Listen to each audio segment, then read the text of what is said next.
परभणी शहरातील जिल्हाधिकारी कार्यालयासमोर डॉक्टर बाबासाहेब आंबेडकर यांच्या पुतळ्यासमोर ठेवलेल्या संविधानाची एका माते फिरूने विटंबना केलेली आहे। या घटनेनंतर परभणी शहरातील आंबेडकरी अनुयायी हे संतप्त झाले।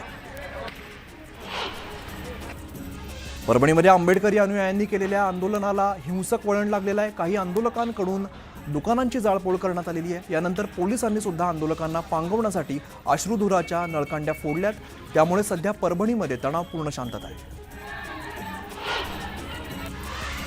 परभणी शहरामध्ये सध्या जमावबंदी लागू करण्यात आलेली आहे। मात्र त्यानंतर सुद्धा आक्रमक महिला आंदोलकांनी जिल्हाधिकारी कार्यालयात जाऊन तोडफोड केलेली आहे। जिल्हाधिकाऱ्यांच्या बोर्डाची तोडफोड करून जोरदार घोषणाबाजी केली आहे।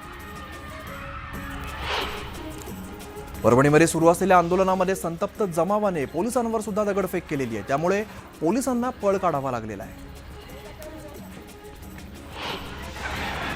परभणी शहरामध्ये पोलिसांकडून जमावबंदी लागू करण्यात आलेली आहे। सुरक्षा आणि खबरदारीच्या पार्श्वभूमीवर हा निर्णय घेण्यात आला आहे। संविधानाची विटंबना केल्याप्रकरणी परभणी जिल्हा बंदची हाक देण्यात आलेली आहे। नागरिकांनी शहरातील प्रमुख रस्त्यांवरून मोर्चा काढत घटनेचा निषेध व्यक्त केलेला आहे। शहरामध्ये सध्या तणावपूर्ण शांतता आहे।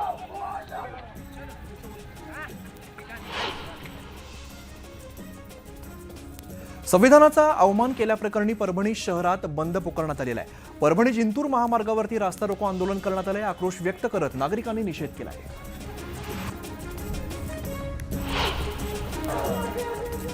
परभणीमध्ये घडलेल्या घटनेचे पडसाद वसमतमध्ये सुद्धा उमटलेले आहेत। वसमतमध्ये आंबेडकरी अनुयायांच्या वतीने शहर बंदची हाक देण्यात आलेली आहे।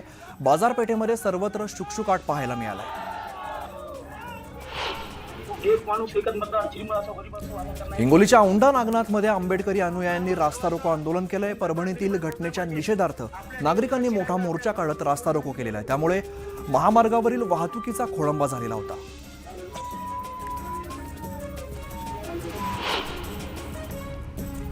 परभणीतील घटनेचे पडसाद पुण्यात सुद्धा उमटलेले आहेत। पुण्यातील वंचित बहुजन आघाडीच्या पदाधिकारी, महिला आघाडी, युवक आघाडी आणि सगळ्या कार्यकर्त्यांनी तीव्र आंदोलन केलंय।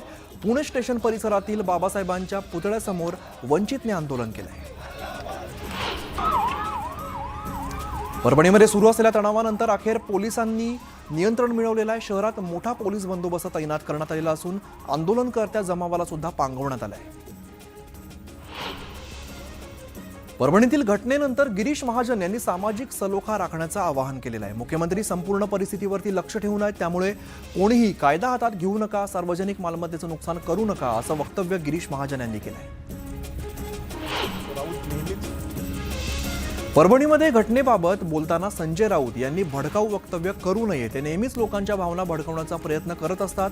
समाजाने शांतता राखावी, पोलीस संबंधित आरोपीवरती कठोर कारवाई करतील असा विश्वास व्यक्त करत भाजप आमदार अमित गोरखे यांनी संजय राऊतांवरती टीका केली।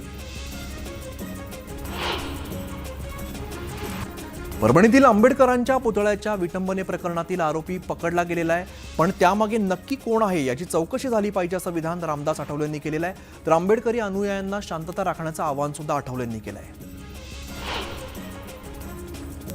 परभणी हिंसाचार प्रकरणामध्ये संयम राखणं गरजेचं आहे असं मत दिलीप वळसे पाटील यांनी व्यक्त केलेलं आहे। तसंच आपल्या तब्येतीबाबत चुकीच्या बातम्या पसरवल्या जात असून मी ठणठणीत आहे, पक्ष जी जबाबदारी देईल ती समर्थपणे सांभाळेन असंही वळसे पाटलांनी स्पष्ट केलं आहे। जागतिक पातळीवरती सिरिया आणि इस्रायलमध्ये युद्ध सुरू आहे। त्याचबरोबर चीनने मोठ्या प्रमाणात केलेली सोनं खरेदी, त्यामुळे सोन्याच्या मागणीमध्ये वाढ झालेली आहे। परिणामी गेल्या 24 तासामध्ये जळगावच्या सुवर्णनगरीमध्ये सोन्याच्या दरामध्ये 2000 रुपयांची वाढ झालेली आहे। सोलापूर जिल्ह्यामध्ये रब्बी हंगामासाठी 15 जानेवारीला पाण्याचं पहिलं आवर्तन सोडलं जाणार आहे। त्यासाठी जिल्हा प्रशासनाकडून उजनी धरणातून शेतीला 15 जानेवारीपासून पुढे 40 दिवस पहिलं आवर्तन सोडण्याचं नियोजन केलेलं आहे। डाळिंबांचा हंगाम अंतिम टप्प्यामध्ये आल्यावर दरवाढ झाल्यामुळे शेतकऱ्यांना दिलासा मिळालेला आहे। सध्या डाळिंबाला प्रति किलो 150 रुपयांचा भाव मिळत असल्यामुळे शेतकरी सुखावला आहे। मुक्ताईनगर आणि भुसावळ तालुक्यामध्ये मोठ्या प्रमाणात ऊसाची लागवड करण्यात आलेली आहे। मुक्ताईनगरमध्ये 328 हेक्टरवरती ऊसाची लागवड तर भुसावळमध्ये 226 हेक्टरवरती ऊसाची लागवड करण्यात आलेली आहे।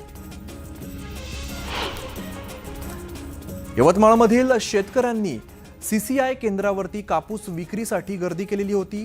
सीसीआयने कापूस खरेदी केंद्र वाढवण्याची मागणी शेतकऱ्यांकडून करण्यात येते। कोयनेमध्ये 11 डिसेंबर 1967ला विनाशकाली भूकंप झाला होता. दरम्यान 57 वर्षांनंतर भूकंपग्रस्तांचं स्मृती स्मारक उभारण्यात आलेलं आहे. या स्मृती स्मारकावरती भूकंपामध्ये बळी गेलेल्यांना श्रद्धांजली वाहण्यात आली आहे. छत्रपती संभाजीनगर पालिकेच्या वतीने शहरात अत्याधुनिक पद्धतीचे स्मार्ट सिग्नल बसवण्यात येत आहेत. हे स्मार्ट सिग्नल एकाच क्लिकवरती बंद आणि सुरू होत आहेत. पोलीस आयुक्तालयाकडून हे सिग्नल कंट्रोल केले जाणार आहेत. रत्नागिरीमध्ये एनडीआरएफच्या टीम दाखल झालेल्या जिल्ह्यातील 9 शाळांमध्ये विद्यार्थ्यांना आपत्कालीन प्रशिक्षण देण्यात आलेलं आहे. आपत्कालीन परिस्थितीमध्ये काय करावं, इतरांना कशी मदत करावी याचं प्रशिक्षण मुलांना देण्यात आलं आहे. भुसावळ पालिकेच्या अग्निशामक केंद्राचं आमदार संजय सावकारेंच्या हस्ते उद्घाटन करण्यात आलेलं आहे. पालिकेच्या वतीने अग्निशामक विभाग सक्षम करण्याच्या प्रयत्नातून अग्निशामक दलाचं दुसरं केंद्र आता सज्ज झालं आहे. जुन्नरमध्ये बिबट्यांकडून होणारे हल्ले टाळण्यासाठी वनविभागाने अनोखी शक्कल लढवलेली आहे. बिबट्या प्रवण क्षेत्रातल्या शिरोली बुद्रुक गावामध्ये पहिलं सौर कुंपण उभारण्यात आलेलं आहे. त्याचा शेतकऱ्यांना आता चांगलाच फायदा होतोय. सौर कुंपणामुळे बिबट्या घराजवळ येत नाहीयेत. अकोला जिल्ह्यामध्ये हिवाळ्याची चाहूल लागताच हजारो किलोमीटरचा प्रवास करत शेकडो विदेशी पक्ष्यांचं जिल्ह्यातील विविध पाणथळावरती आगमन झालेलं आहे. यावेळेला पक्ष्यांना पाहण्यासाठी पक्षीप्रेमींनी मोठ्या प्रमाणात गर्दी केली आहे. मार्गशीर्ष महिन्यातील मार्गशीर्ष शुद्ध मोक्षदा एकादशी निमित्त पंढरपुरात लाखो भाविकांनी विठुरायाच्या दर्शनासाठी गर्दी केलेली आहे. विठुरायाचा पदस्पर्श दर्शनासाठी किमान 5 ते 6 तासांचा कालावधी लागतोय. कुडाळच्या पुंगळी गावामध्ये महावितरणचे 3:13 वाजलेले आहेत. गेल्या 8 महिन्यांपासून दर दिवसा 8 ते 10 वेळा वीज खंडित होत असल्यामुळे नागरिकांना त्रास होतोय. या विरोधामध्ये आज ठाकरे गटाने महावितरण कार्यालयात धडक देत गैरसोय दूर करण्याचा इशारा दिला आहे.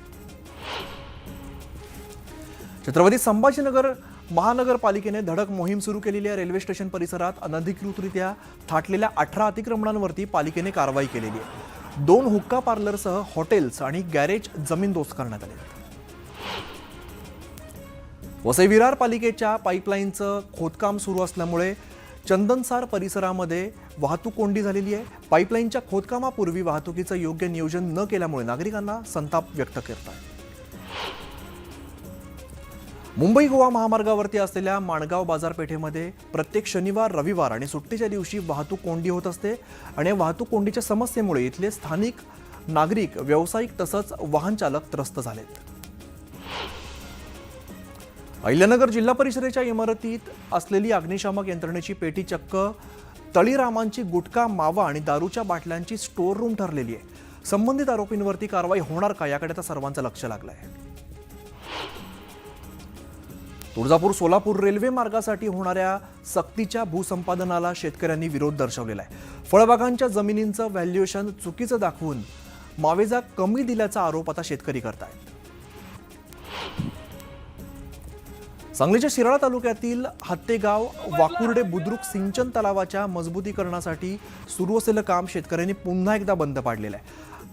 आजच्या दरानं मोबदला आणि भूसंपादन द्यावं अशी मागणी शेतकऱ्यांकडून केली जाते.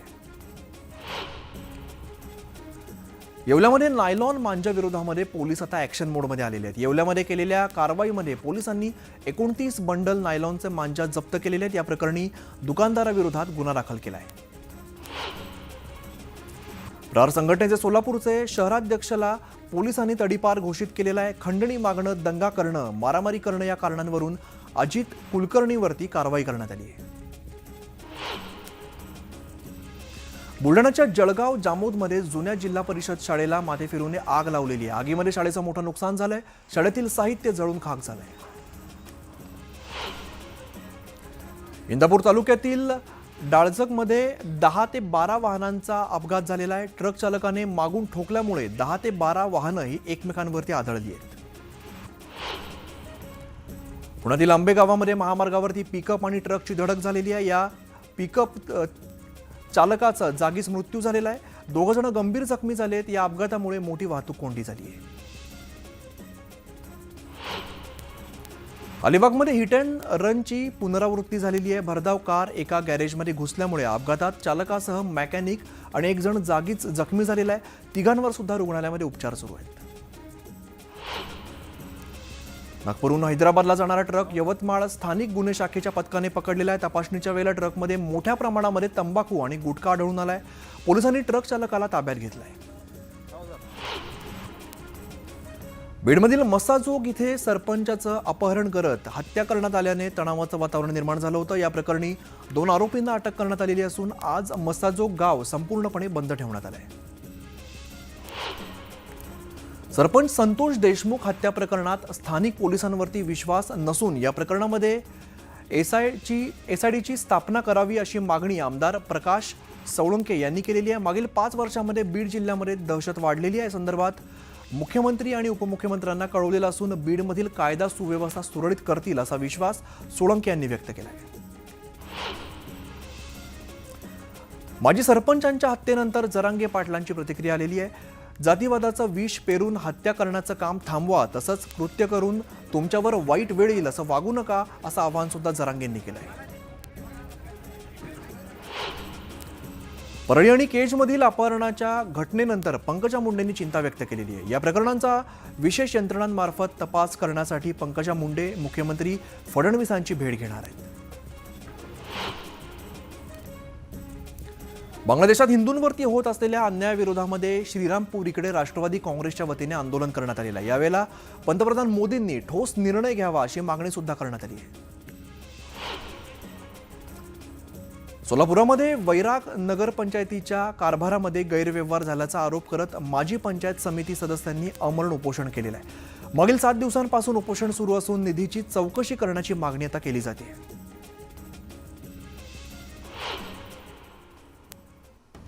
एक महत्त्वाची बातमी समोर येते आहे। CSMT स्टेशन बाहेर बसचा अपघात झालेला आहे। A26च्या बसने पादचाऱ्याला उडवलेला आहे। बसच्या धडकेमध्ये पादचाऱ्याचा मृत्यू झालेला आहे।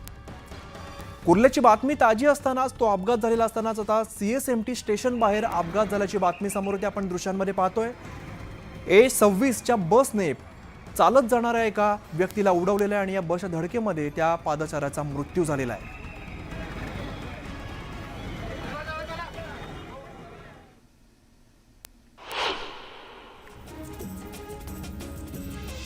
छत्तीसगडच्या बिजापूर जिल्ह्यामध्ये पोलीस आणि माओवाद्यांमध्ये चकमक झालेली आहे। यात एक माओवादी ठार झालेला असून 2 जवान जखमी झाले। दरम्यान या परिसरामध्ये अजून सुद्धा सर्च ऑपरेशन सुरू असून पिस्तूलसह जिवंत IED स्फोटकं ही जप्त करण्यात आली आहेत।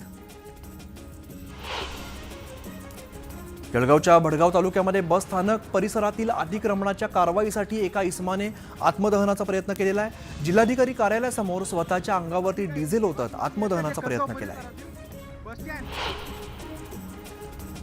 पंढरपूर शहरातील रेल्वे रुळाजवळ मानवी कवटी आणि हाडांचा सापळा आढळल्यामुळे मोठी खळबळ माजलेली आहे। या प्रकरणी पोलिसांकडून पुढचा तपास सुरू आहे। धाराशिवमधील पोद्दार इंटरनॅशनल शाळेतील पालकांनी गोंधळ घातलेला आहे। शाळेतील शिक्षकानेच सहशिक्षिकेवरती लैंगिक अत्याचार केल्याच्या घटनेनंतर पालक आक्रमक झालेले आहेत। या घटनेला शिक्षक नव्हे तर प्राचार्य सुद्धा जबाबदार असल्याचा आरोप पालकांनी केला आहे।